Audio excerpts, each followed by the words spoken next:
Hello,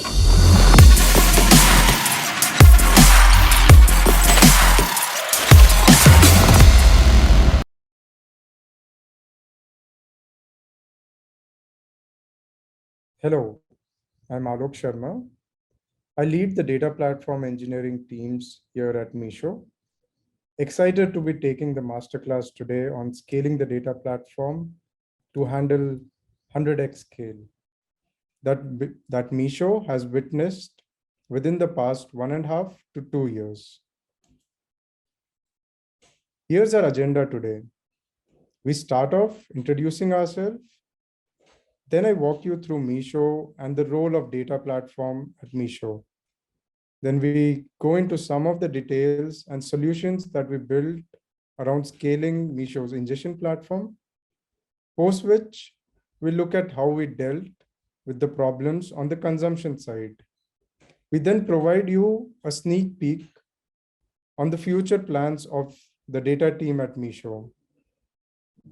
I would request you to put out all your questions in the chat box, and we'll address all the questions towards the end.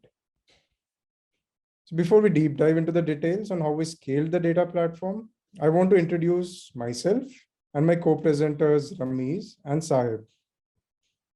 I'm Alok, and I have more than 14 years of experience building engineering teams and scalable distributed systems in a range of environments.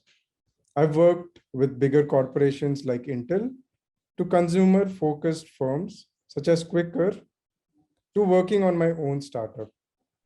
At Meesho, I've been here for around 1.5 years, and I lead the data platform engineering teams, wherein we've built a platform which ingests multi-terabytes of data on a daily basis. With me, I have Ramiz and Saheb, who are tech leads in the data team.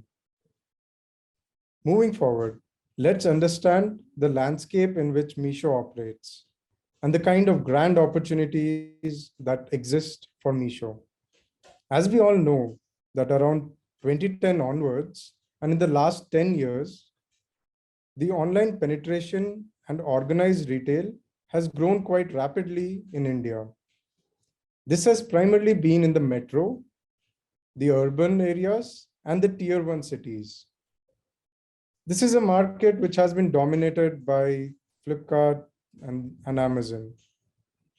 The current market size of this segment is around $29 billion. Now let's look at the other target segment, which is tier 2 and beyond, the smaller towns and villages, wherein the majority of Bharat lies. Even here, there has been great adoption of mobile and online, courtesy Jio. But the penetration of organized retail has been about 1%, and that is where Meesho has dominated. Now, this is the market, the tier 2 and beyond, the Bharat, where Meesho is seeking to increase the online penetration and organize commerce and retail. This is to make Bharat part of the digital economy. By 2025, in Bharat, the online penetration of retail would increase to 10%. And that would be the serviceable, addressable market of Meesho. Let's go through the core vision and mission of Meesho. Meesho has the grand mission of democratizing internet commerce for everyone.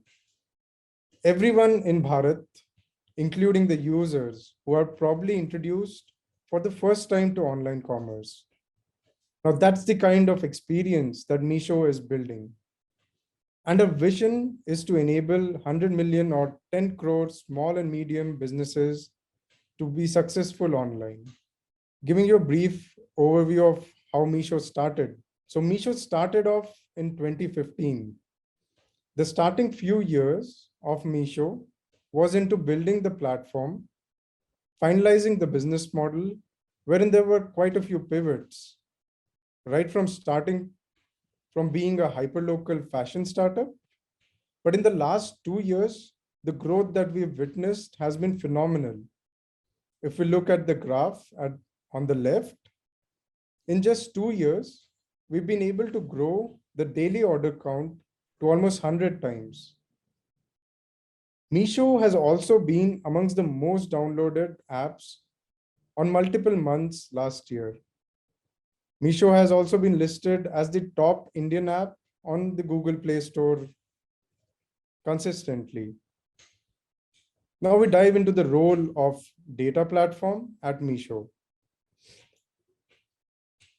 Meesho is a completely data-driven organization.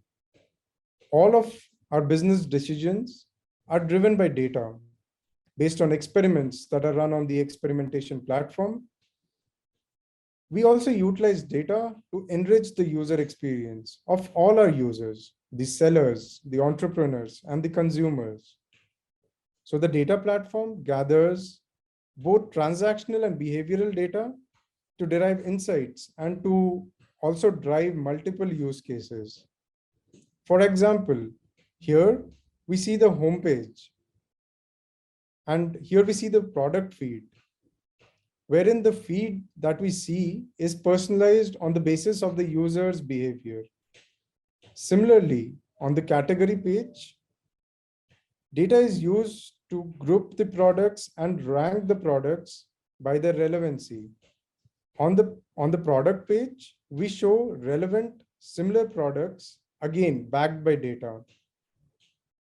Along with this, there are multiple more use cases that data and the data platform solve, like fraud detection and fraud prevention activities, like providing analytics to suppliers and tracking the events in real time for ad campaigns management.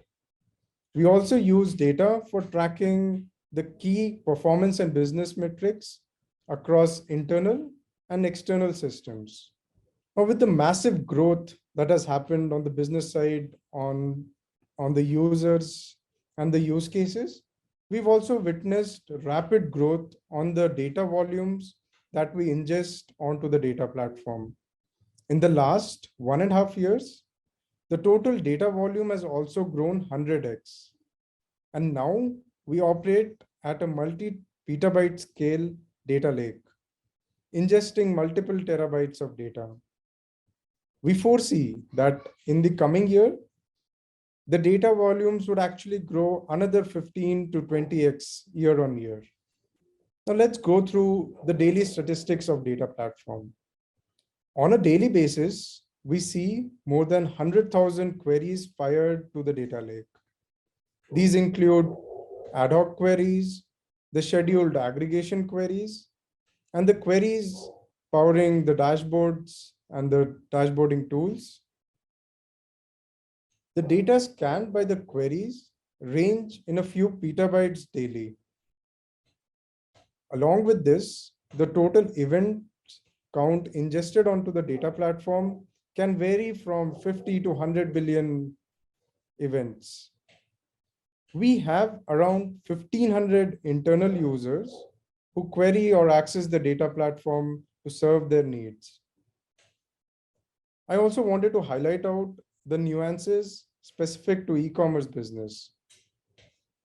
Now, there could be a successful marketing campaign or a sale which could result in spikes in loads of almost 4x, 5x, which would require quick scale up on the infrastructure side.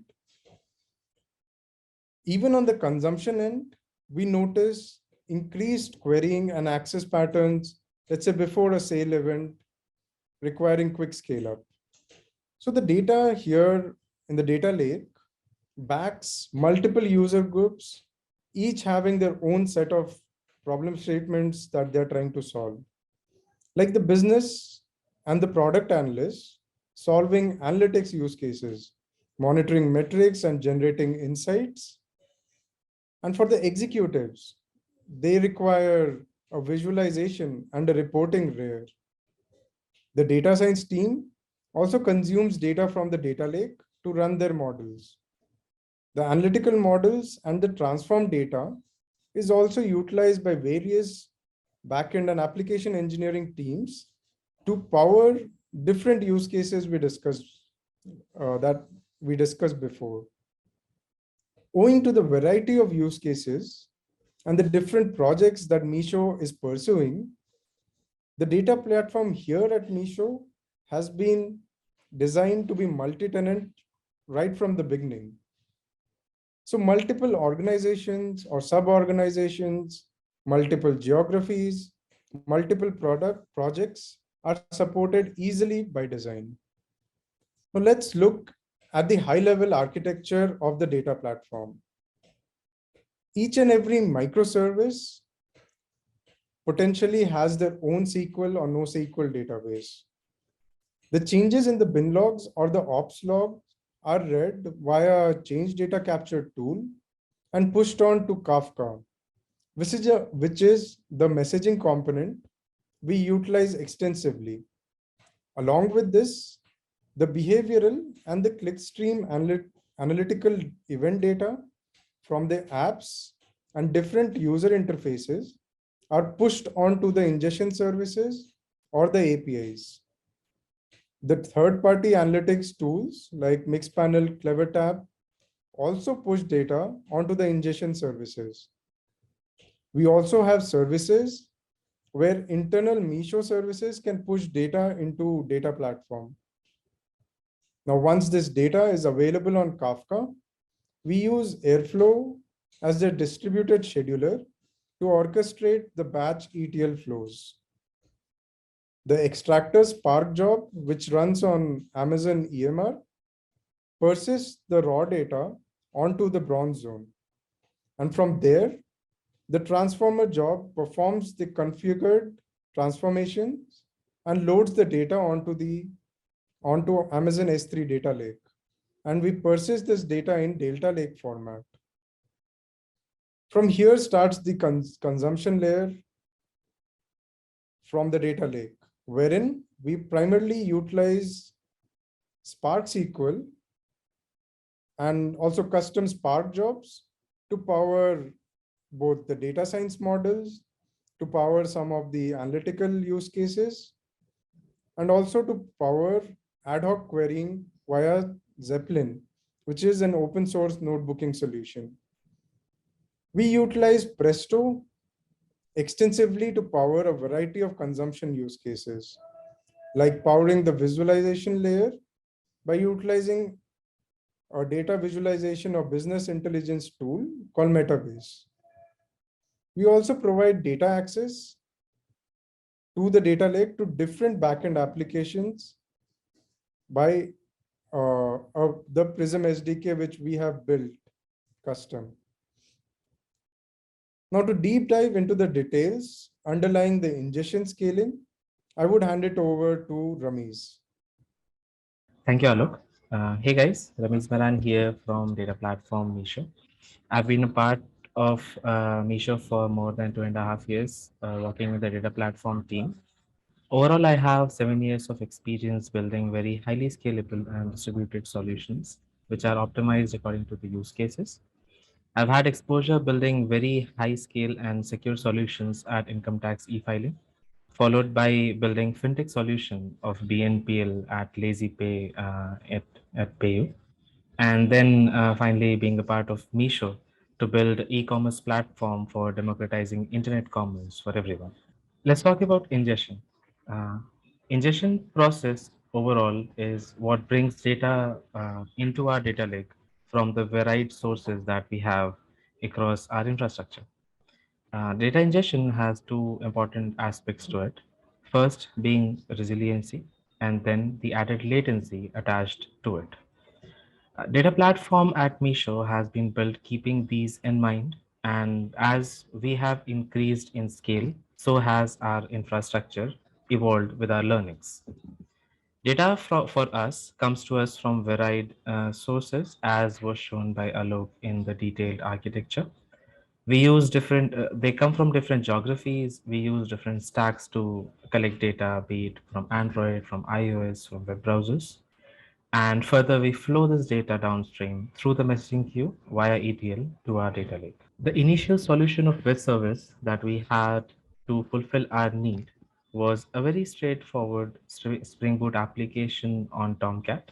It was hosted on a demilitarized zone, hence no authentication was needed. And it was giving us capabilities of around 350 to 450K requests per minute. As you can see here, the model was a straightforward one request per thread model. That is, for every request that arrived at the container, one new thread will be spawned that will handle the full processing of that request end to end.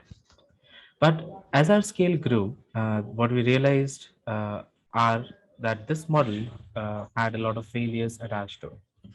The failures, or should we say limitations, were very straightforward, a limited concurrency per instance. So because of that, we had to scale up to very high instances at times of peak loads. Secondly, it was having difficulty in handling sudden spikes because we do have a limited fixed trend when it comes down to users coming online across the day. But when it comes down to users just scrolling the app, say for uh, window shopping or some other purposes, there is no fixed control over how many users can come online at any part of the day. So the sudden spike scenario was very difficult because it will only be there for some 2 to 5 minutes, but it will be around 3 to 4x of the average load of that duration. Finally, the issue was socket wait threads because this container has one request per thread model. For every additional request, the container had to ask the request to wait to be queued till a thread is available to be spawned. So this was causing a lot of socket limitations on the Linux layer itself. Enter reactive programming. Programming paradigm itself is not about uh, processing one single request, but rather processing smaller chunks or smaller changes involved in that request itself. That means we are now capable of handling static or dynamic data streams with exponentially less load on the underlying infrastructure itself. As you can see here, the same request that we used to handle in the previous infrastructure, we are able to handle now with very less threads being replaced. So whenever there is a request that comes, we just use a selector thread to pick up the address. We provide it to the process thread within the reactive infrastructure, and the process thread works on each of these requests in a shared CPU model. That means previously when we were wasting away most of our CPU compute times on waiting for a thread to finish processing, the same time that thread will now give to some other request which is waiting for completion or which has just arrived, even though the other requests are being processed. The library of choice for us was Project Reactor, and the implementations were Spring Web Flux, Reactor Kafka clients, and JWT for security. These are some of the performances that we did over the infrastructure comparison between the imperative and the reactive paradigm. I'll just explain them in a little bit as a summary. So what we see on the top left are maximum latencies. So as we can see, the maximum latencies of imperative shoots pretty high pretty soon, while the same in terms of reactive sustains at a feasible value for very high number of threads. For comparison, what we see is 200,000 is where imperative peaks, wherein even till 100 even till 1 million, the reactive requests sustain. Same is the case with average latencies as well. Average latencies at max were able to survive till 450K requests every minute, while the same for reactive is able to sustain way beyond a million requests per minute. And even then, it is fairly less compared to the imperative counterpart. Average CPU is the upper bound limit, which helps you understand how much load your infrastructure can handle. So mostly in the systems to have an upper capability of scaling, we'll only go till 60 or 70 percentage of the CPUs. So that's what we did here, taking an upper bound of around 75 to 80%. We see that the imperative ones hit the upper CPU bound pretty soon, same request 450K, while our reactive is still able to sustain much far beyond. Finally, the bottom two, CPU context switches and CPU interrupts, are basically a straightforward metric around how many times is your CPU itself wasting on switching the context from multiple threads, and how many times is it being interrupted to pause its processing, whichever it is doing currently, and take up the next job. The CPU switch context switches and interrupts for the same number of requests is pretty low for reactor when we compare the same to the imperative counterpart. And finally, the TCP in use. This is the biggest metrics when it comes down to how many folds have we increased the parallel processing. When we say Tomcat container threads, suppose in general the default value comes down to 200. So in terms of 200, at a time you are only able to process 200 requests simultaneously. Any new request will go inside first the Linux own socket queue, then the Tomcat's containers own network queue. Now, as we see here, TCP in use is those 200 for Tomcat mostly, the default value. But the same number for our reactive is way high and increases in parallel to the number of requests coming in. So what we see here is that even though there are 200 requests running in Tomcat, others will be queued. But the same thing for a reactive paradigm. As soon as I get a 200 first request, they are immediately allotted a new TCP and they are able to be processed inside within the application without having to wait for any one of the previous 200 to be processed. So this reduces my overall queue wait time for requests. And this is what gives you a very high 2 to 3x horizontal scaling capability within the same infrastructure, which was not possible before. Just showcasing the learnings from our performance here. So the key observations has been with that with the same infrastructure, we are now able to handle 3 times more request. That is from a 350 to 450K, we have gone up to 1 million plus requests in reactive paradigm. And because of this, we have also seen a 40% reduction in the overall infrastructure utilized while serving the same traffic. What impact it has for us is that our capability is no longer limited by the thread count or the network threads. We don't need to always do performance over changes in the network counts and the changes in the spike in requests. And because of this, our instances um, are also able to scale much easily.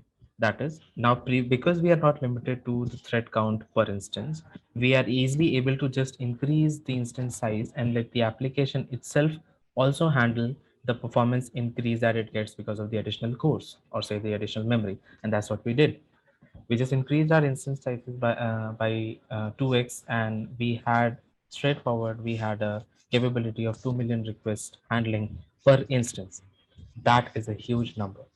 Now that we have got the data, we have an ingestion pipeline set up, and the data has arrived to our messaging layer. What now? What we see now is how we move that data from a temporary messaging queue storage to a permanent data lake storage. And that's where our second part of the ingestion flow comes into picture. We have our ETL pipeline set up over a medallion architecture of data lake. Our extractors get the data from the messaging queue, insert them into the raw store in the bronze layer, and then transformers and loaders take the data from the raw store and move it inside the silver zone of the enriched tables.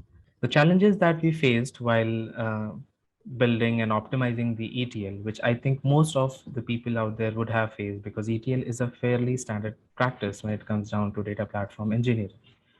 The first being our extractors, which were getting data from the messaging queue, were limited in parallelism according to the configuration of the messaging queue.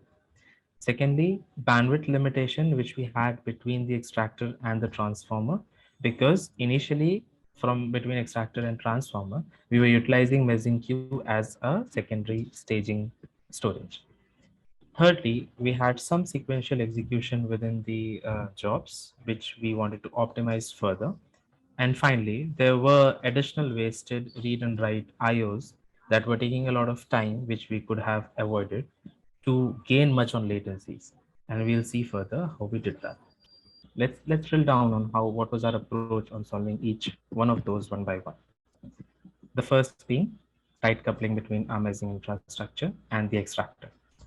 Tight coupling between these two modules was because of the limitation on the messaging configuration layer, wherein because of our varied nature of traffic, we had to either keep it at a very highly scaled state. as us being an e-commerce platform, we have some days across a month wherein we'll have sales or we'll have certain discounts running. Such a scenario for us would lead to very high traffic, but compared to a BAU, the number of days will be pretty less. Now, because messaging queue uh, infrastructure provisioning is a lot of overhead when it comes down to scaling up or scaling down, this led to us always having our messaging queue infrastructure overly scaled. Why did we need it to be overly scaled? Because the extractors, which is further reading from the messaging infrastructure, is limited by those configurations. Because of this, we had a very low parallelism, or even when we had good parallelism, we'll have very high costs. How did we optimize this? We used the min partitions property of Spark, but over this, we built a dynamic resource infrastructure and provisioning capabilities using our in-house management system. And because of that, we are able to now schedule jobs in these extractors at a dynamic nature based on the incoming data volume of the past hour. Now, because of this, we are not limited to just one day or some 1 week of high throughput over a month. We can adjust the whole infrastructure based on just 1 hour, and this gave us amazing benefits. Them being first a very optimized ease of scaling, wherein we can go up or down as per the load. Accurate utilization of the resources, because we are not wasting away Spark cores, Spark CPU hours while just waiting for IO to finish off. We only do IO on the available resources, and we only provision resources as much as the IO we need. And we remove the overhead of repeated repartitioning and rescaling of the systems, and are able to manage with the existing system on an average load capacity as well. Secondly, the the the layer between extractor and the transformer is where we used to have messaging queue. But unlike the extractors, wherein our traffic is defined by the incoming load, transformation is the layer wherein we do tend to have a lot of planned events as well as unplanned events. So this led to unwanted throughput requirements or unpredicted throughput requirements by the infrastructure, which was limited by the messaging queue. So we moved away from the messaging queue towards the distributed object store solutions, which are provided, say, by S3, by Blob, or G6. These distributed object stores are highly scaled all the time, and we don't have to manage it. It is managed by our cloud providers. It did give us slight toll over the latencies, but the key benefit was the amount of parallelism that we achieved through it. We are now able to schedule, say, 100 jobs instead of 10 parallel jobs that we could do before, and we are still able to sustain over the same store. Moving on, the transformation layer itself. The transformation layer itself for us had some serialized code or some under optimized sections, or should I say, we did have those optimized, but as the infrastructure was scaling, is when we realized that those were a problem. And I think that's how everyone evolves, and that's where I said that we evolved our infrastructure as we received more traffic or more data through it. Our transformers had some legacy flows, and because of this, the overall time taken by the execution was defined by some limited, very high throughput events. The solution that we did, we moved away from serialized towards an optimized and parallelized flow within the same job. Because of this, our infrastructure, our resources were very optimally utilized. All of the events which were large or which were small were being parallelly processed, but we had a smart scheduler inside which is able to schedule tasks based on their capacity. So even within the same job, we are able to divide resource optimally amongst different events or amongst different subtasks based on the time that each might take. And because of this, the overall CPU hours that we were consuming reduced down, but the overall optimum CPU hours that we were using went high, and we are able to process the same number of data while utilizing less resources. And the lags are mostly related to only one or two of the highest processing subtasks or jobs rather than the cumulative sum of all the events happening in sequence. Finally, the unwanted hop or the unwanted read or write IO. So for failure recovery and retry mechanisms, we usually have loader segment as a separate section than transformer. So this adds a hop between the transformation and the loader layer. At the same time, this adds a lot of overheads like scheduling, queuing, grouping, batching to gain most out of the loader layer as well. What did we do? We removed the hop between the loader and the transformer layer. So this reduced down our SLAs to 50% of what they used to be before. Now, this reduction in SLA did not come at any additional cost because the overall resources utilized were already optimized by our previous parallelism that we achieved in the transformer layer. And added to that, the retry and the recovery mechanisms that we did have in the loaded layer, we now have them on a very specific and use case basis on the transformer layer itself, wherein now you don't have to reflow all the pipeline data, but rather just the impacted parts, and the reflow itself is staged and flagged very specifically and very in a very direct manner so that the data can flow through and through the end-to-end pipeline as if there was no change. So from a data flow perspective, the data just flows through the same pipeline again. It's just from our perspective that we are retrying. And these are the performance numbers that we were able to achieve through our various optimizations through the second part of ingestion. As you can see, we have the number of executors being constant throughout the scenarios. We have the number of memory and the amount of machine being utilized the same throughout the remaining scenarios. But the overall time utilized has gone way down from the first which was our original, the old solution to our current solution. This has helped us bring down our end-to-end latencies from 120 minutes to just under 60 minutes. And we are able to handle 4 times the load using the same infrastructure. That's all from my side. Handing it over to Sahib. Thank you. Thanks, Ramiz, for those awesome insights on the ingestion platform. Hello, my name is Sahib, and I have about 7.5 years of experience in the data space, working with multiple organizations in the travel and retail domain. I've been working with Meesho for about 2.5 years now. I'm a part of the data intelligence team here, which handles all the consumption use cases for Meesho's data platform.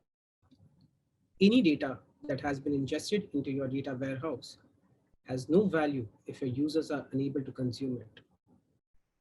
So that being said, from a consumption perspective, there are largely a few set of use cases that's a standard for any data platform in action. For structured data, the data needs to be available in a queryable format for your analysts to work upon. And that is the primary use case for any basic analytics platform. In addition, you would want to create models and reports and dashboards on top of your SQL queries. And lastly, the data scientists and ML engineers would need some kind of access mechanism to fetch their data for the computations. These use cases are fairly simple and has been solved in any cloud data warehouse solution. The one that we were using provided us with JDBC approach, which was fair, simple, and fast enough for the problems we were solving during that time. In addition to this, we had a third-party data platform helping us with creating models, which were basically scheduled SQL queries that would use the data warehouse's compute power and reingest the computed result back into the data warehouse.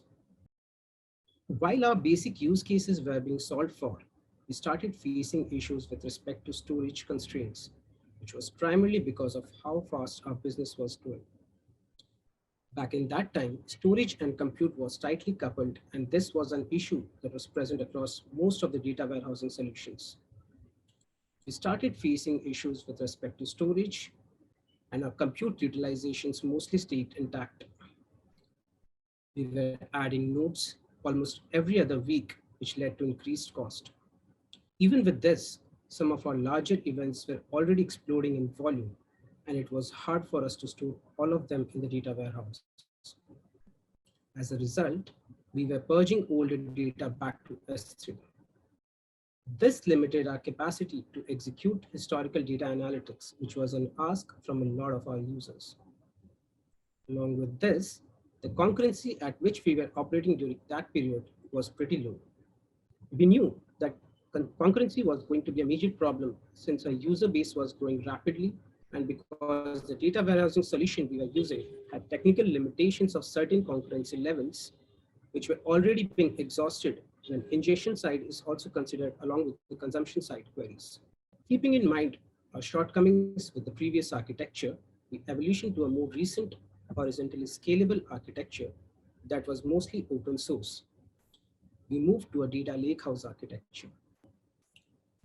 As the Databricks documentation quotes, a data lakehouse is a data management architecture that combines the flexibility, cost efficiency, and scale of data lakes with data management and asset transactional capabilities of data warehouses, enabling business intelligence and machine learning on all data.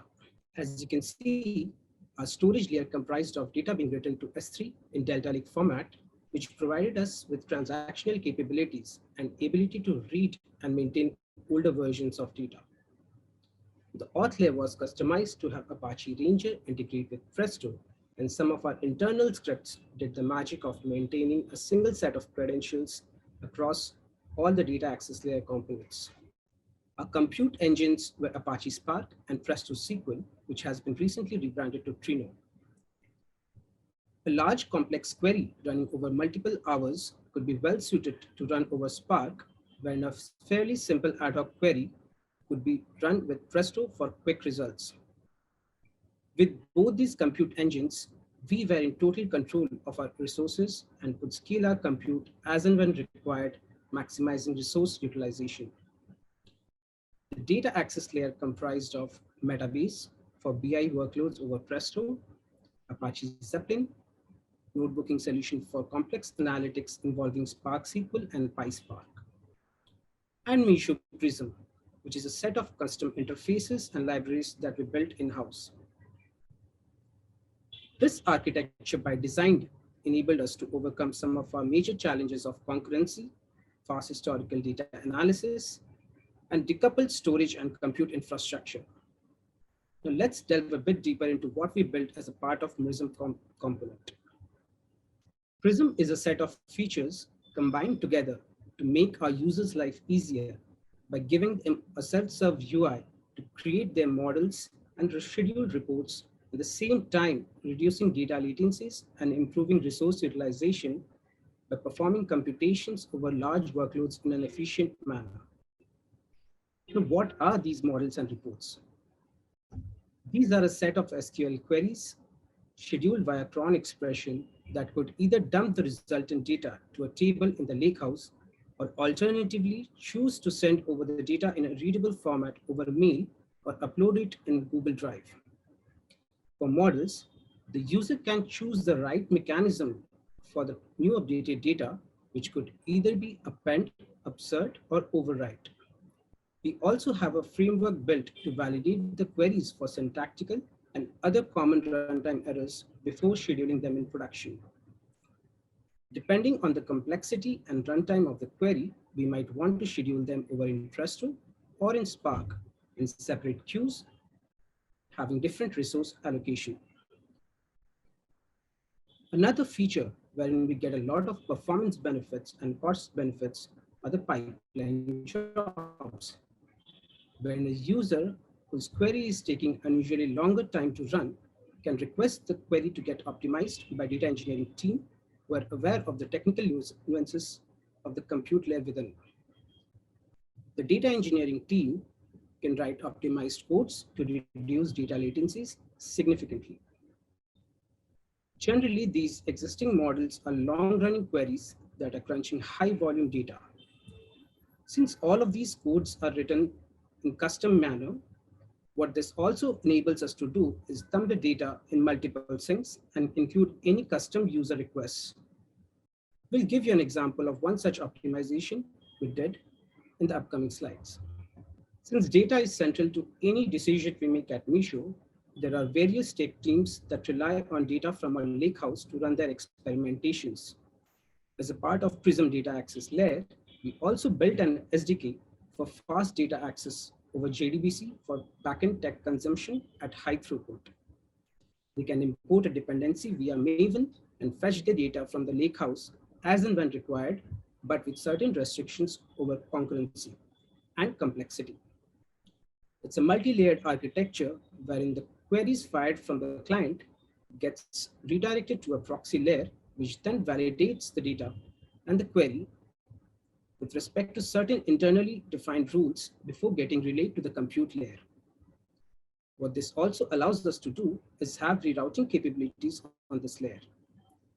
For example, certain complex queries can be fired over Presto cluster, which is better tuned to handle large queries, or all the queries from a certain user gets relayed to another cluster altogether, which can then be built separately. Internally, we currently have only Presto as a compute layer, but by design, the queries can be routed to any distributed compute engine capable of handling such use cases. All of this combined with training, migration, and ad hoc support over chat for instant response enabled us to migrate all our workloads from the data warehouse to the lakehouse with much faster query runtime. This also enabled us to serve large user base concurrently. The user gets a clean SQL interface where they can write queries to fetch data, which would further be converted to dashboards if necessary. On the back end, we have set up multiple clusters tuned to handle such workloads in varying complexity and use cases, which can also auto-scale based on load and usage patterns. We implemented a role-based access mechanism at user group level wherever necessary. We've also enabled logging of each and every query that are fired across our platform for better visibility. Observability is a major characteristic of our platform, wherein we have built alerts on job failures and data lags. We also have alerts enabled for infrastructure failures on all components. Now let's have a small demo of how our self-serve UI looks like. On the left-hand side, you see the home page wherein all models are visible. You have the flexibility to view the query and other configs of the model, but only the owner of the model can edit it. You can also copy an existing model and make required changes to create a new one. On clicking the Create Model button, you will be asked a set of basic configurations, which is displayed on the right-hand side, post which you will be redirected to step-level configurations, which define your data and its manipulations.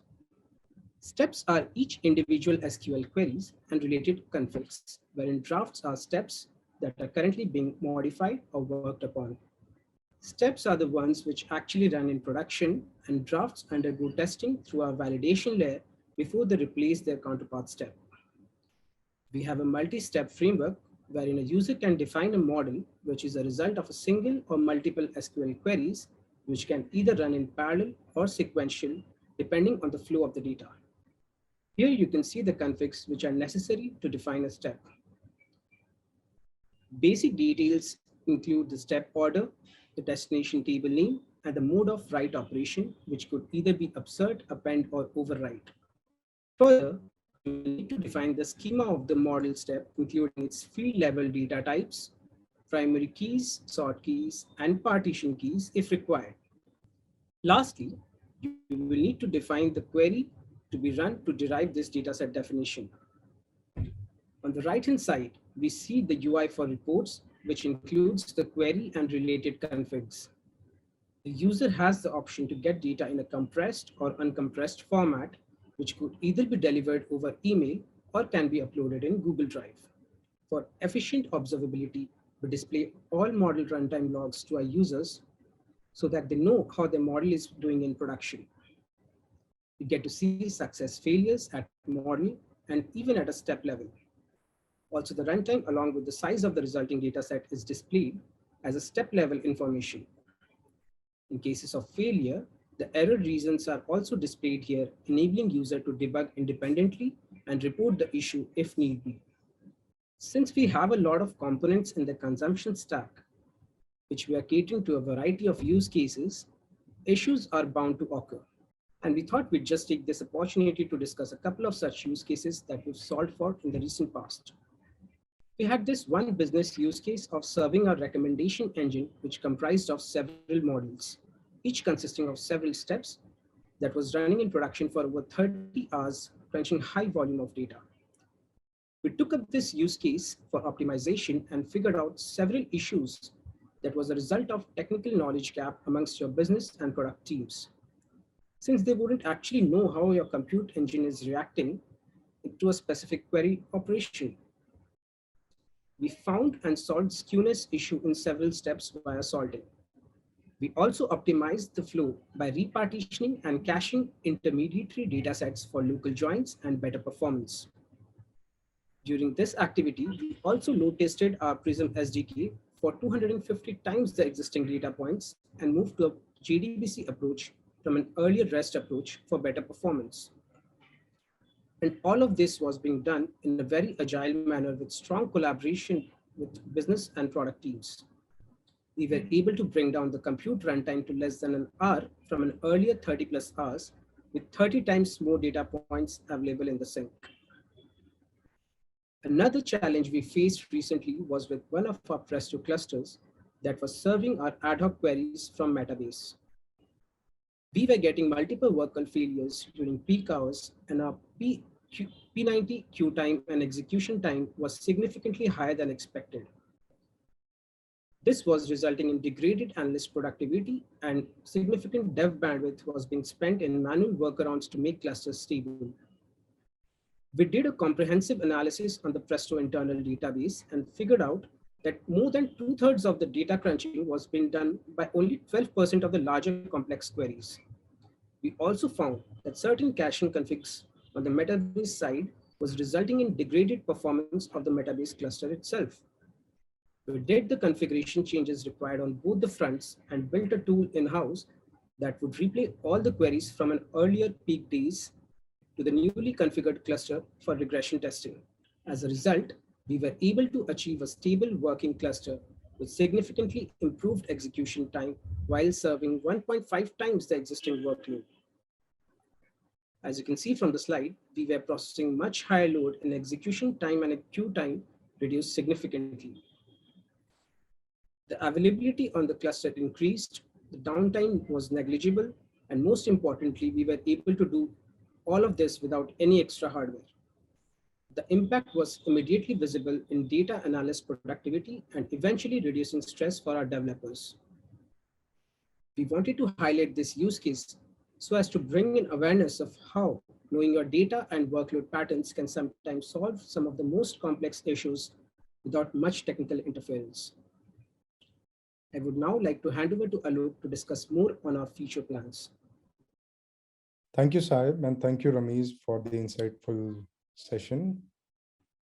And I hope this session discussing the scaling techniques we used on both the ingestion and consumption end has been valuable. I would also want to highlight out that we built all these systems with a lean and superstar team of around just 10 engineers. Before we conclude, I also want to provide a sneak peek on the future roadmap and the projects of the data team. As a team, we are now scaling the real-time platform to help solve many more use cases for our users. Again, building over open source technologies like Apache Flink. We are also scaling the machine learning platform to abstract out all the data engineering aspects that the data science team deals with, so that the data science team can focus on writing the data science models and serving layer and problems like real-time inference layer is abstracted out from the data science and the machine learning engineers. We are also scaling the experimentation platform to solve for 100x scale and spur the next level of growth of e-commerce in Bharat.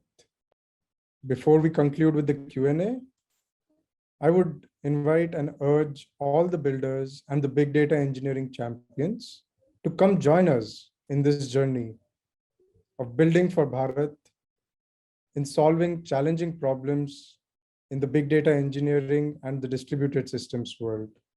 Thank you.